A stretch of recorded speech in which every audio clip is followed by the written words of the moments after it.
It was past 3 a.m. when the static on the radio finally drowned out the rhythmic hum of the engine. Liam was fighting a losing battle against the heaviness in his eyelids. The city lights were a distant memory, replaced by a gravel road that crunched violently beneath the tires. The GPS's dull blue light had been frozen on recalculating for the last 20 minutes.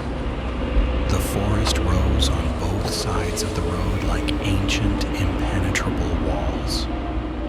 The trees were so dense that the headlights could barely pierce the darkness ahead. Suddenly, the sound of metal grinding against metal shattered the night. A sharp screech, followed by the engine coughing as if it were choking on its own fluids. The car shuddered and died. Silence. But it wasn't a peaceful silence. It was the heavy, suffocating silence of a forest holding its breath, watching. Liam turned the key. The battery was dead. He pulled out his phone. The signal bars in the top corner flickered like a dying pulse. 1 bar, 0. No service. He rolled down the window and thrust his hand into the freezing air. For a split second, LTE flashed on the screen, only to be immediately replaced by searching.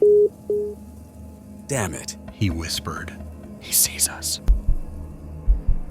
Liam froze. He snapped his head toward the window.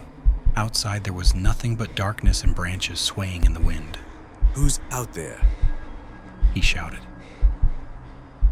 His voice was swallowed instantly by the woods. No answer. He blamed his exhaustion. He stepped out, turning on his phone's flashlight to check the engine.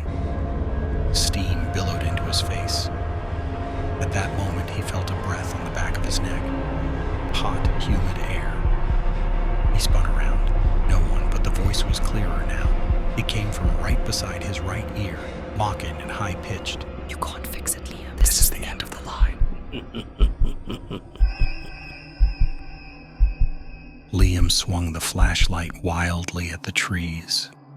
The beam danced over the ancient bark. He screamed, his voice trembling. I called the police. They're on their way. He was lying, and the forest knew it. A rustle came from the bushes on his left. Then another voice spoke, deeper, more authoritative. He's lying. No one is coming. We need to take him. Terrified, Liam scrambled back into the car and locked the doors. The windows were starting to fog up. The rustling outside grew louder. It sounded like 10, maybe 20 people were surrounding the vehicle. Footsteps, dry leaves being crushed. Someone knocked on the glass. Liam screamed and threw himself into the passenger seat. But there was no one at the window, only his own reflection staring back. Open the door, Liam. But this time, the sound didn't come from outside. It came from inside the car, from the back seat. Liam looked back in horror. It was empty, yet he could feel their presence. The authoritative voice laughed, a low rumble. You can't run. We are your sins. We are what We you are chose to what you chose to forget.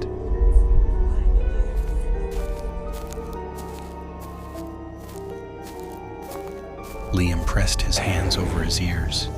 Shut up. Go away. He yelled, squeezing his eyes shut. You're not real. You're just thieves. You just want my money. Money. We want your mind. Something heavy landed on the roof of the car. The metal buckled. Panic took over completely. Liam kicked the door open and sprinted into the woods. He didn't know where he was going. Branches slashed his face, roots tried to trip him. But the voices were right behind him. They weren't whispering anymore, they were screaming. Turn right, Liam. No, that's the cliff. That's the cliff. Left. Go left. Let him fall. Liam collapsed against a tree, gasping for air. He pulled out his phone. His fingers shook violently as he dialed 911. Miraculously, a signal bar appeared for a fleeting second. The call connected. Hello, help me. I'm in the woods. They're chasing me. They're going to kill me. The operator's voice was calm, crisp, and terrifyingly clear. Sir, please calm down. Who is chasing you? I don't know. I can hear them. They've surrounded me. There are so many of them. The operator paused for a second. Then she delivered the sentence that froze the blood in Liam's veins. Sir, I have your location on GPS. Our thermal imaging satellite is scanning that exact quadrant. There is no one within 10 miles of you. Not a single living soul.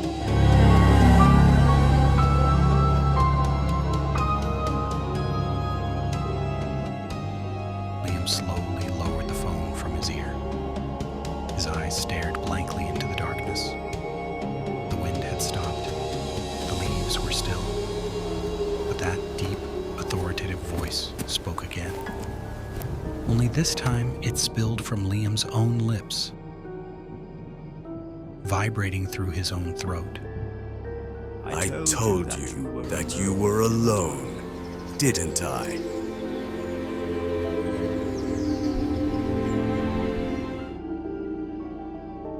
A twisted smile, one that didn't belong to him, slowly spread across Liam's face. As his own laughter echoed through the dark forest, he finally realized that he wasn't running from monsters. He was running from his own mind, and he had lost